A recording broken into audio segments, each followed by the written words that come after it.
J'ai claqué la porte de l'appartement, le cœur battant comme un tambour de guerre.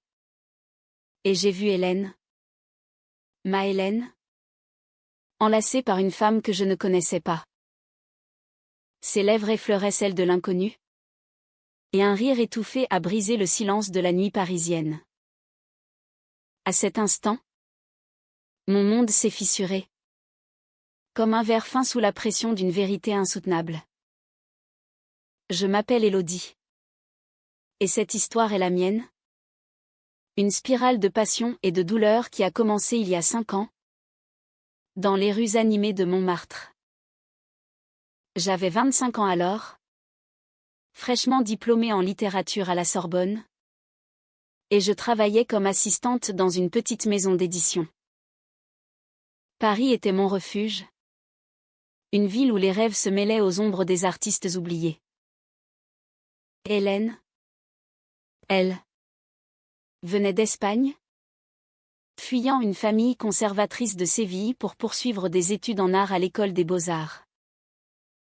Ses yeux noirs, hérités de ses ancêtres andalous, brillaient d'une intensité qui m'avait captivé dès notre première rencontre dans un café bondé. C'était un après-midi pluvieux d'automne. J'étais attablé, corrigeant un manuscrit. Quand elle s'est approchée, un croquis à la main. Excusez-moi, mademoiselle, mais votre visage m'inspire. Puis-je vous dessiner? Sa voix avait cet accent chantant. Mélange de français hésitant et d'espagnol passionné. Qui faisait vibrer quelque chose en moi. J'ai ri. Nerveuse. Et accepté. Ce dessin fut le début de tout. Nous avons parlé des heures. De Baudelaire à Lorca. De l'amour qui transcende les frontières. Ce soir-là, sous les lumières tamisées d'un bar à vin, nos mains se sont frôlées. Et j'ai su que c'était elle. Notre relation s'est épanouie en secret. Car Hélène craignait la réaction de sa famille. Son père. Un homme d'affaires rigide imprégné des traditions catholiques espagnoles. Voyait en elle l'héritière d'une lignée honorable. Mi hija. Tu dois épouser un bon parti. Lui répétait-il lors de ses visites rares à Paris. Moi. Issu d'une famille bourgeoise française plus libérale. Je ne comprenais pas pleinement ses peurs. Mais je les respectais. Nous vivions dans un petit appartement rue des Abbesses. Où les nuits étaient remplies de whispers passionnés et de promesses éternelles. Pourtant, des fissures apparurent vite. Hélène recevait des appels mystérieux de Séville. Des conversations tendues qui la laissaient en larmes. C'est rien. Mi amor. Juste des affaires familiales. Disait-elle en m'embrassant pour me distraire. Je feignais de croire. Mais le doute s'insinuait. Un jour, je découvris une lettre cachée dans son tiroir, une missive de sa mère, implorant Hélène de rentrer pour un mariage arrangé avec un cousin éloigné. Ton devoir est envers la famille, pas envers ces folies parisiennes. Mon sang se glaça. Était-ce cela? Le secret qu'elle me cachait? Je confrontai Hélène ce soir-là. Pourquoi ne m'as-tu rien dit? Criai-je. Les larmes aux yeux. Elle s'effondra, avouant que sa famille l'avait menacée de la déshériter si elle ne rentrait pas. Je t'aime. Élodie. Plus que tout. Mais ils sont non-sang. Comment choisir? Nous passâmes la nuit à nous disputer. Nos voix résonnant dans l'appartement exigu. Pour la première fois, je sentis la jalousie mordre mon cœur non pas envers un homme, mais envers ces liens invisibles qui la retenaient. Les mois suivants furent un tourbillon d'émotions. Hélène décida de rester à Paris, défiant sa famille pour moi. Nous voyageâmes ensemble. De la Côte d'Azur au vignoble de Bordeaux. Construisant des souvenirs qui semblaient indestructibles. Mais le passé revint hanter. Son père. Apprenant notre relation par un cousin indiscret. Débarqua un jour à notre porte. Hélène. Cette perversion doit cesser. Hurla-t-il en espagnol. Ses yeux flamboyants de rage. Je me tenais là. Impuissante. Tandis qu'il la traînait dans une dispute féroce. Ce fut le premier grand conflit. Hélène. Déchirée. Me supplia de comprendre. Il est vieux jeu. Élodie. Donne-lui du temps. Mais je bouillonnais intérieurement. Comment pouvait-elle défendre un homme qui nous traitait comme des parias? Cette nuit-là, nous fîmes l'amour avec une urgence désespérée, comme pour effacer la douleur. Mais le lendemain, elle partit pour Séville, promettant de revenir vite. Juste pour apaiser les esprits, dit-elle.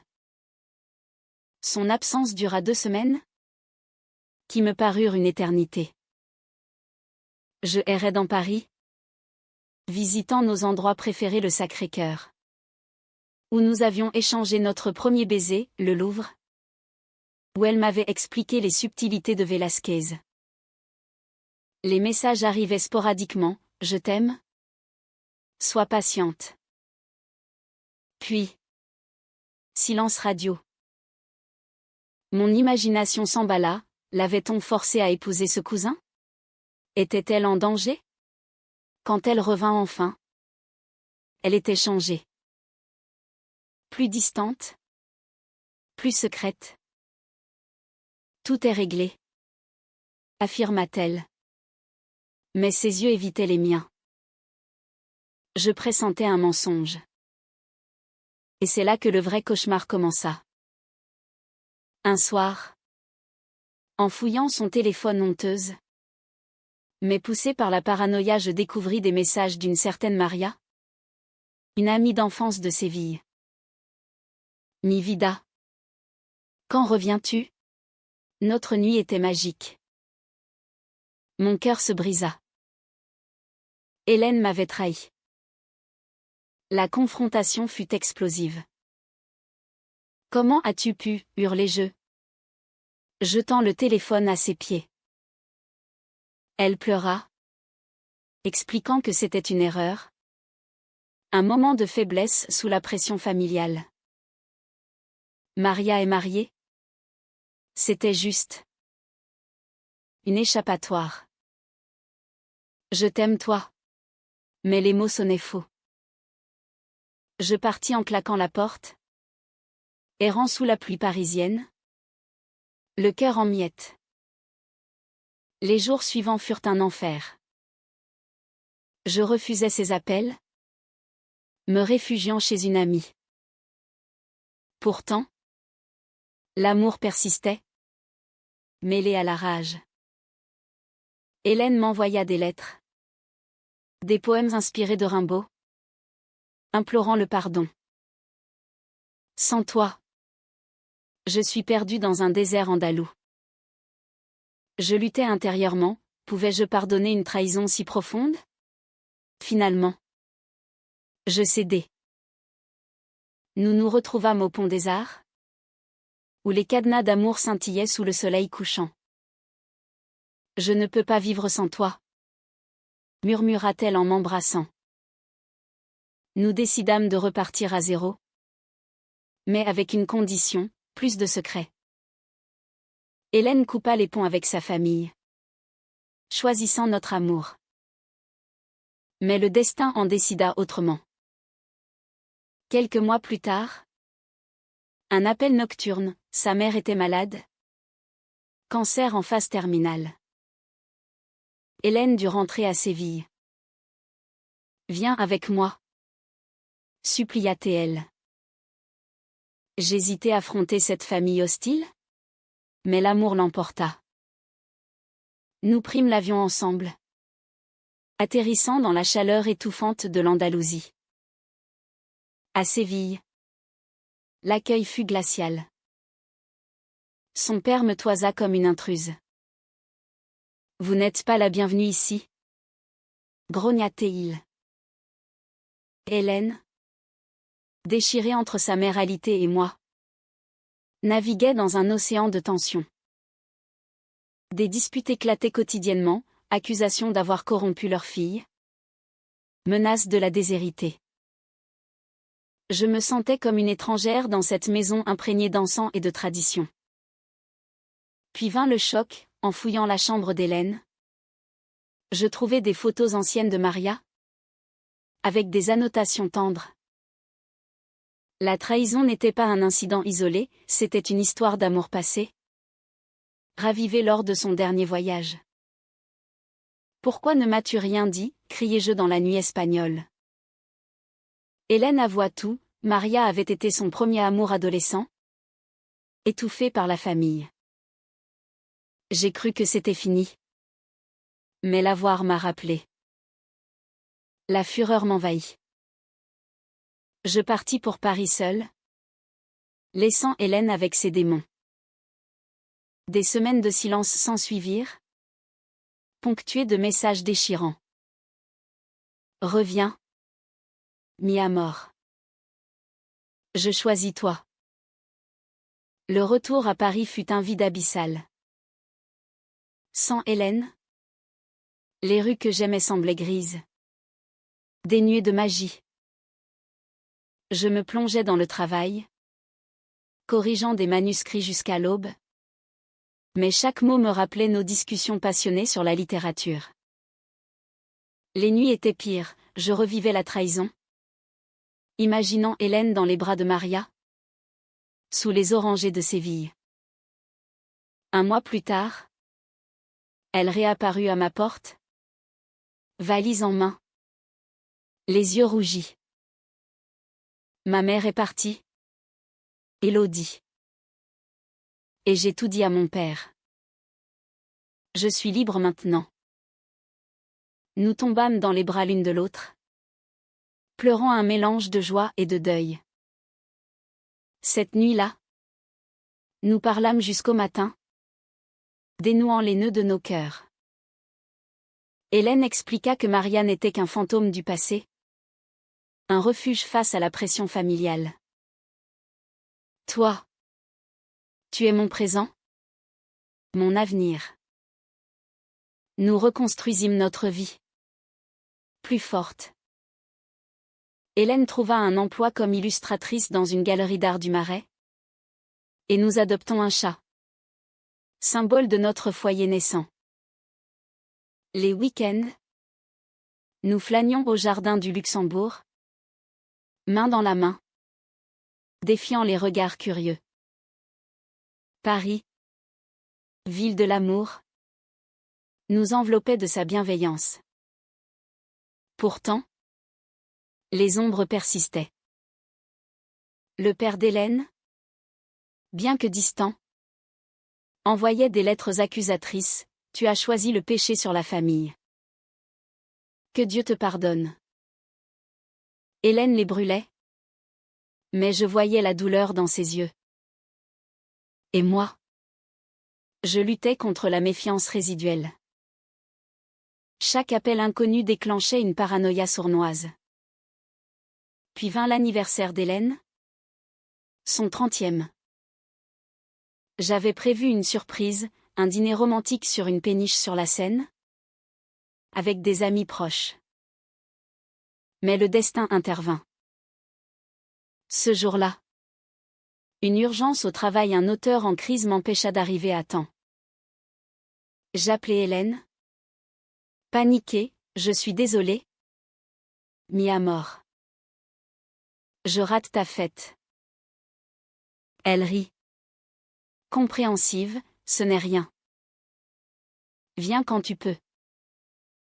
Quand j'arrivai enfin, la fête battait son plein. Mais en entrant, je vis Hélène rire aux éclats avec une femme élégante, aux cheveux courts et au sourire envoûtant. C'était Camille, une collègue de la galerie. Leurs regards se croisaient avec une intimité suspecte. Mon estomac se noua. Était-ce une nouvelle trahison? La soirée dégénéra. Jalouse. Je confrontai Hélène devant tout le monde. Qui est-elle pour toi? Hurlai-je. Les invités se turent. Mal à l'aise. Hélène, blessée, me traîna dehors. C'est juste une amie. Tu ne me fais plus confiance? Les larmes coulèrent. Je m'excusai. Mais le mal était fait. Cette nuit-là, elle dormit sur le canapé. Le lendemain, le père d'Hélène appela.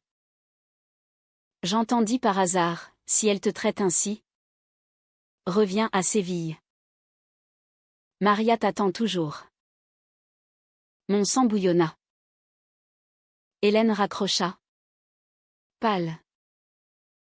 Il essaie de nous séparer? Murmura-t-elle. Mais le doute s'installa, et si elle envisageait de partir? Les semaines suivantes furent tendues. Nous allions en thérapie de couple. Une pratique courante à Paris. Pour dénouer nos insécurités. La thérapeute, une femme sage aux lunettes cerclées, nous encouragea à communiquer. L'amour vrai résiste aux tempêtes? Dit-elle. Hélène révéla alors un secret enfoui, enfant. Elle avait été témoin de l'infidélité de son père, ce qui avait brisé sa mère. J'ai peur de reproduire ça, avoua-t-elle en sanglotant. Cette révélation me toucha profondément.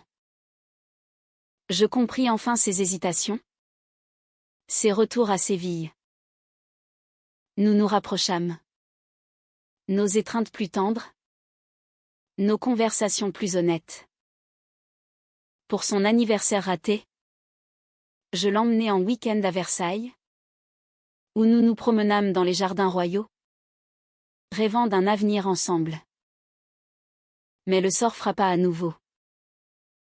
Un soir, en rentrant, je trouvai Hélène en pleurs, une lettre à la main. Mon père est mourant. Un accident de voiture. Elle dut partir immédiatement. Viens avec moi. S'il te plaît. Cette fois, j'acceptai sans hésiter.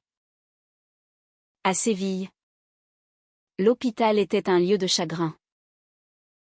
Le père d'Hélène, alité, nous regarda avec surprise. Hélène. Et elle. Croassa-t-il. Pour la première fois, je vis de la vulnérabilité dans ses yeux. Hélène prit ma main, papa. Voici Élodie. L'amour de ma vie. Il ne dit rien. Mais une larme coula. Les jours suivants furent un mélange de veille et de confrontation. Le père, affaibli, avoua ses regrets, j'ai été dur parce que j'avais peur pour toi. Mais l'amour. C'est l'amour. C'était une rédemption inattendue, teintée d'humanité. Hélène et moi passâmes des nuits à parler avec lui, partageant des histoires de notre vie parisienne. Pourtant, Maria réapparut. Elle vint à l'hôpital, apportant des fleurs. Hélène, je suis là pour toi. Je vis l'étincelle dans leurs regards. La jalousie revint, féroce. Ce soir-là, dans notre hôtel, je confrontai Hélène, elle est toujours là. N'est-ce pas? Elle nia. Mais ses yeux la trahirent. La crise culmina quand je découvris un message. Maria proposait à Hélène de rester à Séville après la mort du père. Nous pourrions être ensemble. Comme avant. Folle de rage. Je fis mes valises. Choisis, elle ou moi, criai-je. Hélène s'effondra, c'est toi. Toujours toi. Maria n'est qu'un souvenir. Nous nous réconciliâmes sous les étoiles andalouses. Mais la confiance était ébranlée. De retour à Paris, nous tentâmes de recoller les morceaux. Hélène vendit la maison familiale de Séville après la mort de son père, coupant définitivement les liens avec le passé.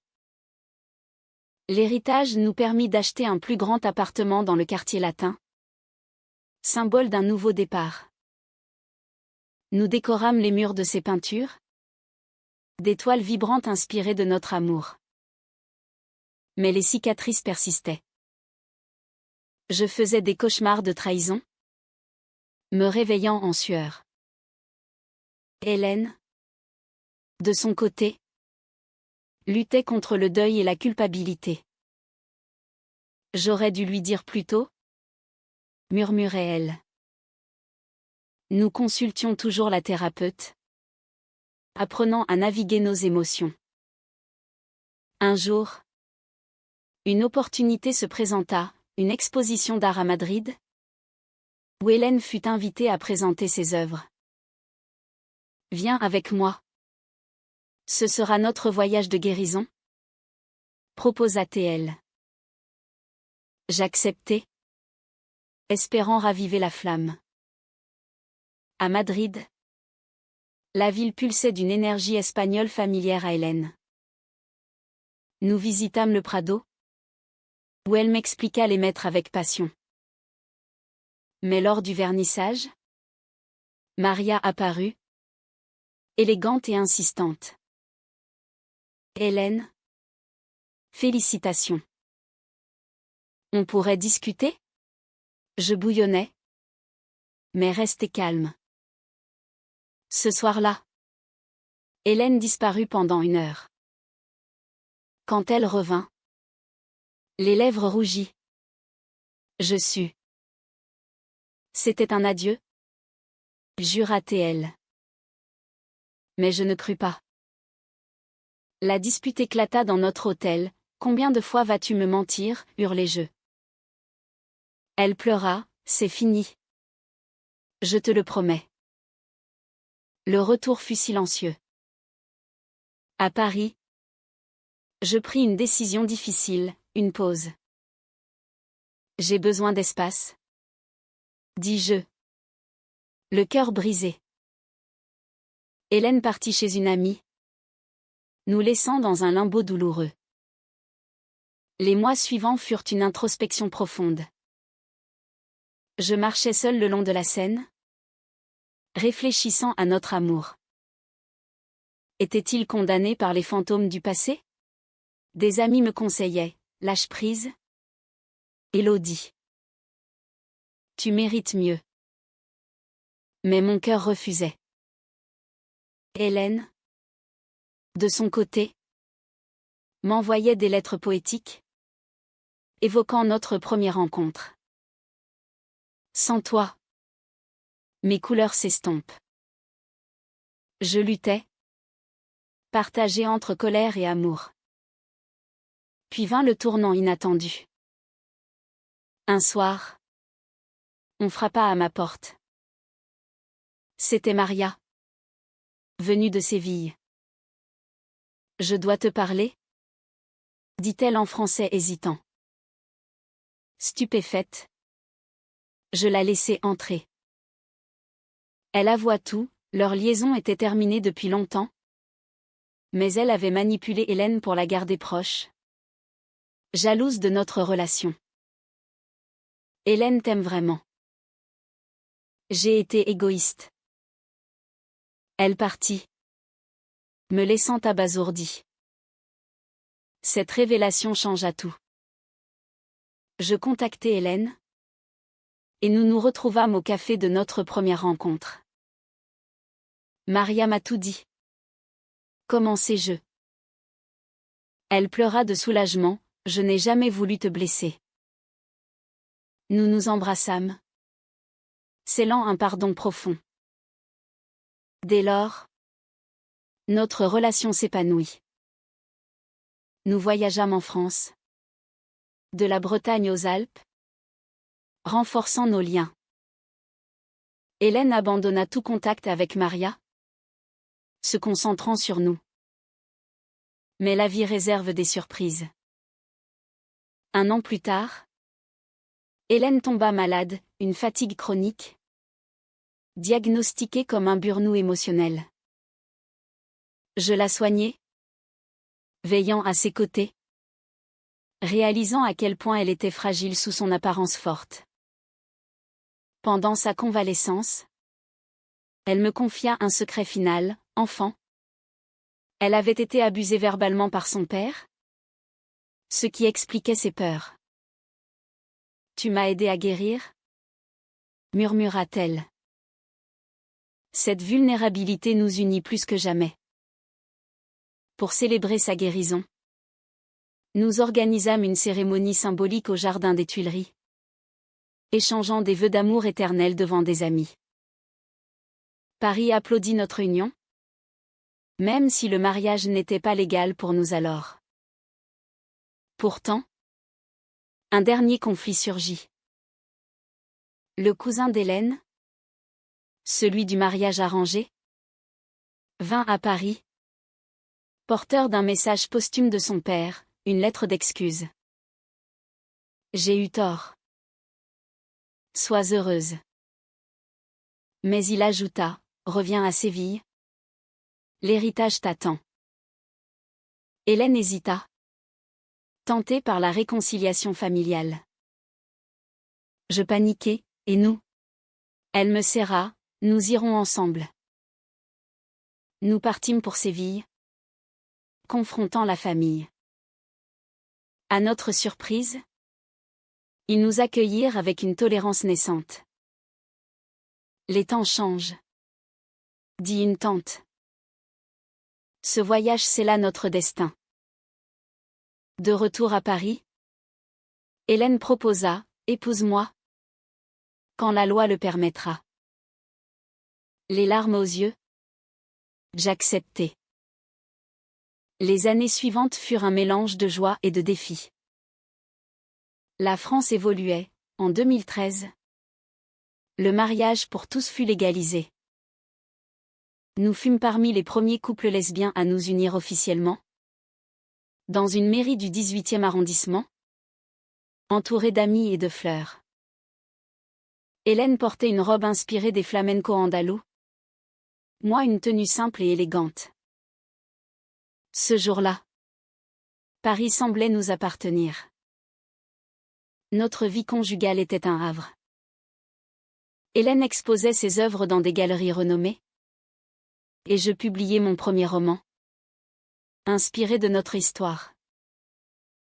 Nous adoptâmes une fille, via une procédure longue mais victorieuse, lui donnant le nom de Sofia, en hommage aux racines espagnoles. Pourtant, les vieux démons ressurgissaient parfois.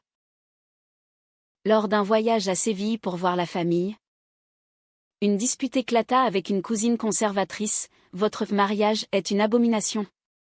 Hélène défendit notre amour avec ferveur, mais rentra ébranlée. Et si elle avait raison, murmura-t-elle une nuit. Je la rassurai, notre amour est pur, humain. Nous renforçâmes notre lien par des rituels simples, des dîners aux chandelles, des lectures partagées de Proust. Un jour, un appel changea tout. Maria, malade, implorait une visite. Hélène hésita. Mais je l'encourageai, va. Pour clore le chapitre. Elle partit seule, me promettant fidélité. À son retour, elle était transformée, j'ai pardonné. Et elle aussi. C'est fini pour de bon.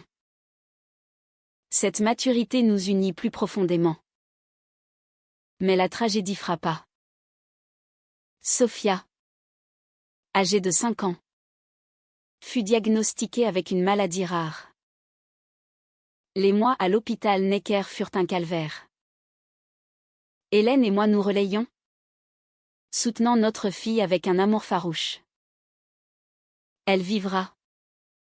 Jurions-nous. Pendant cette épreuve, des tensions surgirent. Hélène accusait le stress familial passé d'avoir affaibli son immunité. Si mon père n'avait pas. Je la calmais. Mais intérieurement, je rageais contre le destin. Sophia guérit miraculeusement, grâce à un traitement expérimental.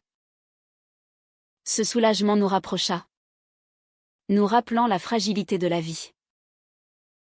Pour fêter cela, nous partîmes en vacances en Provence, cueillant des lavandes et rêvant d'avenir. Là, Hélène me confia un rêve, ouvrir une galerie à Paris dédiée aux artistes LGBTQ+. Pour aider les autres comme nous. Nous réalisâmes ce projet. La galerie Amour Libre devint un succès. Un espace de tolérance et de créativité. Pourtant, un ultime secret émergea. En triant des papiers, je trouvai une lettre de son père, écrite avant sa mort. Hélène, j'ai toujours su pour Maria. J'ai feint la colère pour te protéger. Mais avec Élodie, c'est différent. Sois heureuse. Stupéfaite, je confrontai Hélène. Pourquoi l'avoir cachée? Elle pleura. J'avais peur que tu penses que je cachais encore. Cette révélation, au lieu de diviser, guérit les dernières blessures. Nous comprîmes que l'amour triomphe des mensonges. Aujourd'hui, à 35 ans, je regarde en arrière avec un mélange de phénix et de cicatrices. Notre histoire, pleine de trahison et de rédemption, nous a rendues plus fortes. Les années passèrent, et notre amour mûrit comme un vin bordelais. Sophia grandit en une jeune fille épanouie, inspirée par nos récits. Maman, vous êtes mes héroïnes, disait-elle. Mais la vie, imprévisible, nous testa une dernière fois. Hélène, lors d'un voyage d'affaires à Barcelone, rencontra une artiste qui lui ressemblait étrangement à Maria.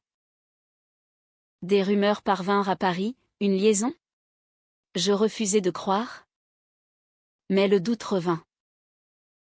À son retour, je l'accueillis froidement. Raconte-moi tout. Elle rit, c'était professionnel. Viens. Je te montre les contrats. Soulagée, je m'excusai. Cette épreuve nous apprit que la confiance est un choix quotidien. Nous célébrâmes notre 10e anniversaire par un renouvellement de vœux en Andalousie, invitant la famille réconciliée. Son oncle, jadis hostile, leva un verre, à l'amour, quel qu'il soit. De retour à Paris, nous écrivîmes un livre ensemble, Amour caché. Un témoignage sur les luttes lesbiennes. Il devint un best-seller, aidant d'innombrables couples. Pourtant, le destin frappa durement. Hélène fut diagnostiquée avec un cancer, comme sa mère. Les mois de chimiothérapie furent un combat. Je veillais. Tenant sa main, tu vaincras. Mis à mort. Elle lutta avec courage, inspirant tous. Sophia, adolescente, nous soutint. On est une famille forte. Hélène guérit, mais affaiblie. Ce épreuve nous rappela la précieuse du temps. Nous voyageâmes, Italie, Grèce, vivant pleinement. Aujourd'hui, assise sur un banc face à la Seine, nous regardons le coucher de soleil. Malgré tout, je referai tout pour toi, murmure-t-elle. Notre histoire, riche en conflits et en humanité, prouve que l'amour transcende les barrières. Phénomène et compassion se mêlent, comme dans les tragédies espagnoles, mais avec une fin française, espoir et résilience.